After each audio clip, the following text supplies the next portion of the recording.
Vaza Jato. Procuradores da Força Tarefa de Curitiba ironizaram a doença e a morte da ex-primeira-dama Marisa Letícia.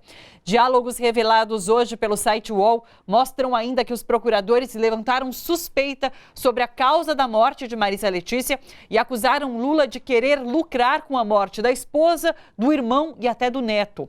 No dia 24 de janeiro de 2017, Deltan Dallagnol escreve no grupo Filhos de Januário: um amigo de uma prima disse que Marisa chegou ao atendimento sem resposta, como vegetal.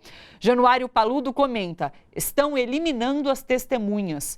No dia 2 de fevereiro, a Taíde Costa Ribeiro posta a notícia da morte cerebral de Marisa e escreve: Marisa morreu. Laura Tesler responde: quem for fazer a próxima audiência do Lula, é bom que vá com uma dose extra de paciência para a sessão de vitimização. Carlos Fernando dos Santos Lima pondera: vamos ficar em silêncio sobre o fato. É esperar para ver como eles vão se comportar. Reação somente se passarem os limites. Ninguém ganha falando contra quem morreu ou contra a família. No dia 4 de fevereiro, Carlos Fernando posta notícia sobre a agonia de Marisa Letícia desde o dia da busca e apreensão da Polícia Federal em sua casa. Laura Tesler zomba: ridículo. Uma carne mais salgada já seria suficiente para subir a pressão. Ou a descoberta de uns dos humilhantes pulos de cerca do Lula. Só falta dizer que a Lava Jato implantou, 10 anos atrás, um aneurisma na cabeça da mulher. Milhares de pessoas morrem de AVC no mundo. Isso faz parte do mundo real e ponto. Januário Paludo escreve: concordo. A propósito, sempre tive uma pulga atrás da orelha com esse aneurisma. Não me cheirou bem. Laura Tesler posta no grupo a fala de despedida de Lula ao lado do caixão de Marisa Letícia. Num dos trechos, Lula dizia: quero que os facínoras que fizeram isso contra ela tenham um dia humildade de pedir desculpas.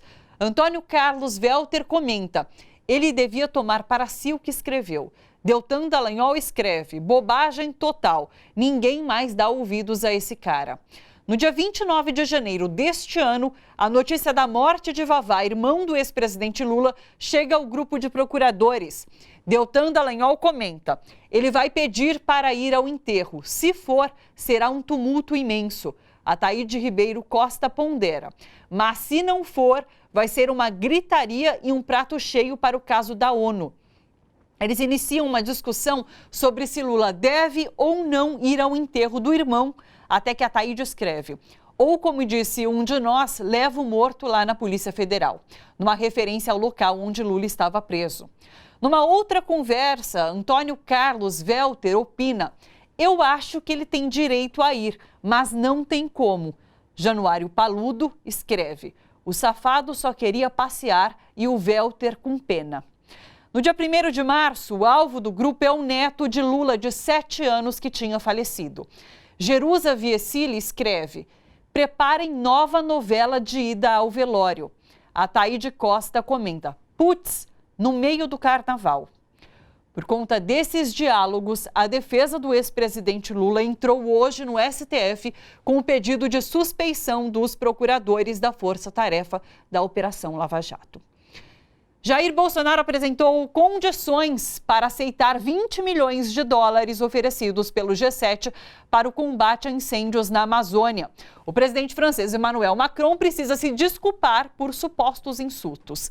Pois é, hoje pela manhã, Bolsonaro foi questionado por jornalistas sobre o anúncio feito ontem pelo ministro da Casa Civil, Onyx Lorenzoni, de que o governo brasileiro não aceitaria ajuda financeira. Vamos ver. No o ministro Onyx, o ministro Onyx falou, presidente. Então tá errado. Primeiramente, o senhor Macron deve retirar os insultos que ele fez à minha pessoa. Primeiro me chamou de mentiroso. E depois, as informações que eu tive, diz que a nossa soberania está em aberta na Amazônia. Então você realmente, para conversar ou aceitar qualquer coisa da França, que seja das melhores intenções possíveis, ele vai ter que retirar essas palavras, né? E daí a gente pode conversar. Então não está o palavra. Bolsonaro também foi questionado sobre as ofensas que fez contra a primeira-dama francesa pelo Facebook e se ele ia se desculpar. Irritado, ele encerrou a entrevista. Bom, Quem analisa as notícias hoje é o jornalista Silvio Catiabava, diretor do jornal Le Monde Diplomatique Brasil. Olá, Silvio, tudo bom? Tudo bem, e você, como vai? Tudo certo. Silvio, como você tem visto esse episódio todo envolvendo Macron e Bolsonaro? Olha, antes disso, me permita dar uma palavra sobre a questão do Dallagnol e dos procuradores. É realmente um escândalo. Está cada vez mais evidente que essas autoridades estão manipulando as suas posições em favor de uma posição política e, evidentemente, não é possível aceitar uma coisa dessa em uma democracia. Eu acho que é mais do que pertinente pedir o afastamento deles e o questionamento dos julgamentos que fizeram no passado. Está mais que evidente que houve uma manipulação muito forte em favor de uma posição de extrema-direita e de intolerância. Quanto à questão do Bolsonaro e do meio ambiente, é um escândalo mundial. Quem quiser ver todas as manchetes dos principais jornais do mundo, hoje em dia a pauta é o Bolsonaro e o seu comportamento em face da situação dos incêndios na Amazônia, e como ele tem se comportado no cenário internacional. É uma vergonha para nós não merecemos um presidente assim, e de fato o que está acontecendo é que são os madeireiros que exploram ilegalmente a madeira da Amazônia, os mineradores nas áreas indígenas também ilegais, e os grileiros de terra que estão avançando na Amazônia e queimando toda aquela área. Houve inclusive aquela nuvem que pairou sobre São Paulo, na segunda-feira passada, que veio das queimadas provocadas pelo Dia do Fogo, uma combinação de grileiros, de mineradores, especuladores, que ao mesmo tempo tocaram no Pará fogo em uma enorme extensão. É evidente que nós precisamos do apoio internacional. O dinheiro do Fundo Amazônia servia inclusive para o Estado fazer a fiscalização da Amazônia, e o que está se desmontando é essa fiscalização para dar livre passo a todos esses criminosos. Então, o que nós temos aqui é um governo compactuando com os criminosos, e já não é de hoje. Você pode pensar também na relação com as milícias, na morte da Marielle, você pode pensar onde é que está o Queiroz, você pode pensar, enfim, na cocaína do avião presidencial. Nós estamos vivendo comandados por uma gangue. É bem lembrado, como você disse, o Fundo Amazônia ajudava nessa questão da fiscalização. Ontem, o ministro do Meio Ambiente, Ricardo Salles, esteve no programa da Cultura Roda Viva e ele falou que não há fiscalização por falta de verba. Então, era uma verba importante. Hoje ainda sai a notícia que as bolsas do CNPq, mais de 80 mil bolsas, só podem ser pagas até agora o final de mês, até esse sábado, final de mês, porque em setembro não há dinheiro para fazer esse pagamento.